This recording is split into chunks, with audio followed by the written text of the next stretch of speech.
Goeiedag almal, Deuteronomium 8 vers 11. Neem jou in ag dat jy die Here jou God nooit vergeet nie.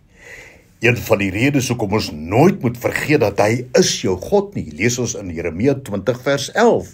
Maar die Here is met my soos 'n geweldige held.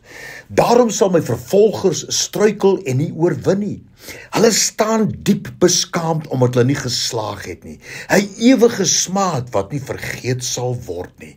Nou hierdie vers beklemtoon die absolute grootheid van God wat ons nooit mag vergeet nie en waarsonder ons nie kan klaarkom nie.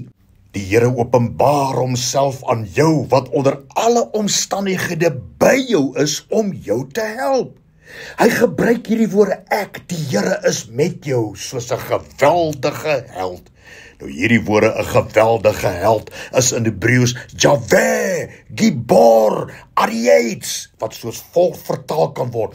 Ek is die Here, die magtige, die sterk, die verskriklike baasvegter wat vir jou is. Wow! Nou direk vertaal kan dit soos volg lees, maar U, o Here, die magtige, die sterk en die verskriklike baasvegter is aan my kant. Daarom sal almal wat my vervolg misluk en vir ewig in die skande gesteek word omdat hulle nie teen U kan slaag nie en hulle skande sal nooit vergeet word nie. Ag, ek wil U aanmoedig, moet nooit die Here jou God vergeet nie. Maak nie saak onder watter omstandighede jy jouself bevind nie. Herinner jouself gedurig daaraan dat hy is Jahweh, Gibor, Arietz.